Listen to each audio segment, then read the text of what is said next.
안녕하세요. 뉴스반장입니다.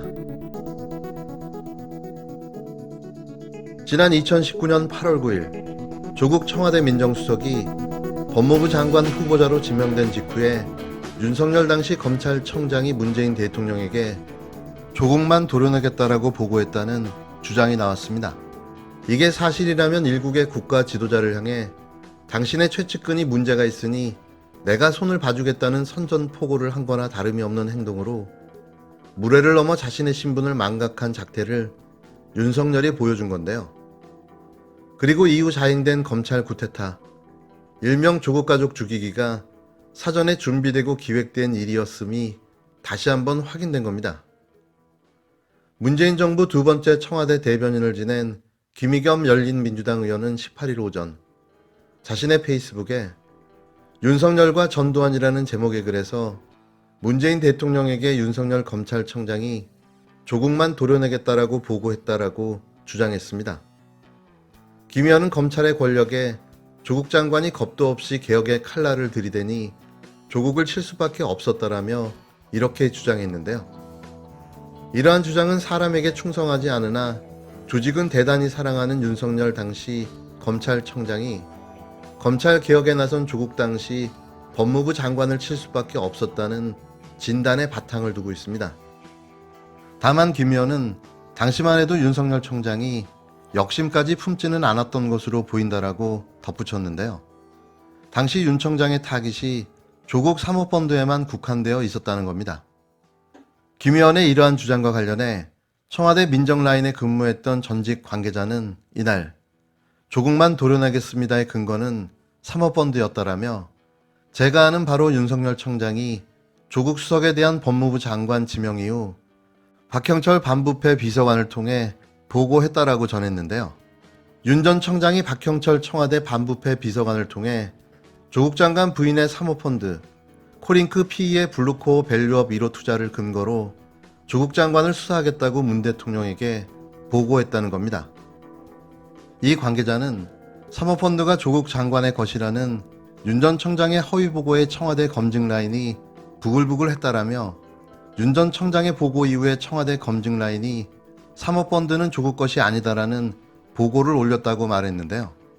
다만 박형철 전 비서관은 이날 한 매체와의 인터뷰에서 당시 김조원 민정수석에게 그런 보고를 한 적도 없고 검찰로부터 사모펀드와 관련한 압수수색을 한다는 얘기도 사전에 들은 적이 없다라며 검찰의 압수수색이 있기 전에 저는 휴가 중이었다라고 부인했습니다.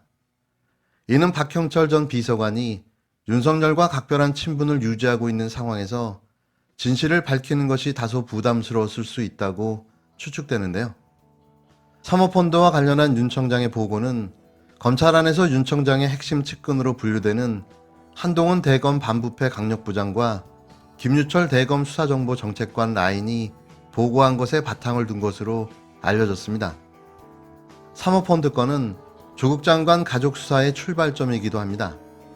당시 언론들도 조국 전 장관이 사모펀드에 불법 투자했다고 대대적으로 보도했는데요. 다만 법원 1심은 부인인 정경심 동양대 교수 재판에서 사모펀드 관련 횡령 혐의는 무죄로 미공개 정보를 이용한 자본시장법 위반 혐의는 유죄로 판단했습니다. 앞서 언급한 전직 관계자는 검찰의 압수수색 이후 사모펀드는 조국 것이 아니다라는 것이 확인되자 검찰은 딸과 아들의 입시 비리로 확전했다라고 주장했는데요. 사모펀드 불법 투자 혐의가 제대로 확인되지 않자 검찰이 부인과 아들, 딸 입시 비리 수사 방향을 틀었다는 겁니다. 그러니까 처음부터 사모펀드 문제가 아니었던 거죠. 검찰 개혁을 방해하려는 조국 전 장관 도려내기였고 문재인 대통령을 향한 검찰 쿠데타를 벌인 겁니다.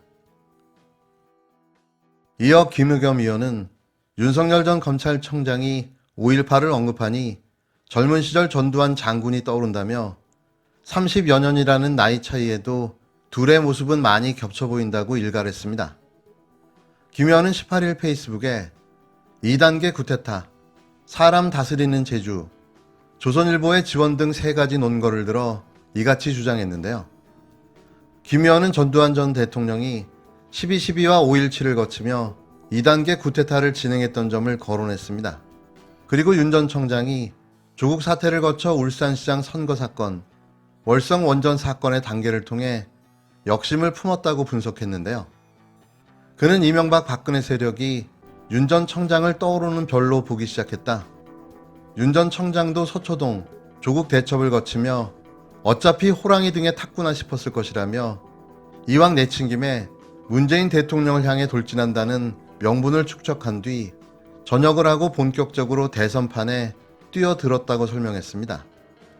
또 4년 전 박근혜 전 대통령 탄핵 무렵 검사 윤석열과 2차례 술자리를 한 적이 있다고 밝혔는데요. 검사 후배들에게 계속 전화가 걸려왔는데 윤 전 청장이 다 저를 따르던 녀석들인데 그동안 연락 한 번 없었다. 그런데 세상이 바뀌니 모임 한번 하자고 성하다. 자식들이라고 싫지 않은 표정으로 말했다는 게 김 의원의 기억입니다.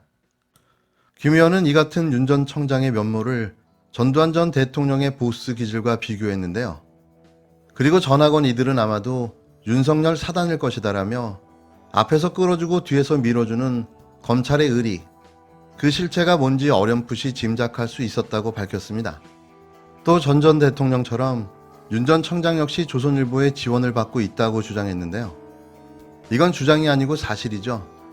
조선뿐만 아니라 보수 언론들이 총공세의 글을 돕고 있는 거죠. 김 의원은 지난해 연말 일면에 윤석열을 언급한 기사를 찾아보니 16차례였다. 이틀에 한 번 꼴이라며 방상훈 사장은 윤 전 청장과 비밀 회동을 한 사실이 뒤늦게 밝혀졌다라며 그는 윤 전 청장을 어떻게 평가하고 있을까? 5.18 아침에 문득 궁금해진다고 소회를 밝혔습니다. 전두환은 군사 쿠데타를, 윤석열은 검찰 쿠데타를 일으킨 인물입니다. 다른 게 있다면 그 어목했던 시절 전두환은 쿠데타를 성공시켰다는 점이고 윤석열의 쿠데타는 곧 실패로 마감될 것이라는 건데요. 검찰개혁을 방해하려던 망나니 검찰청장의 최후는 자신의 측근과 일가족 비리로 결국 파국으로 마무리될 것입니다.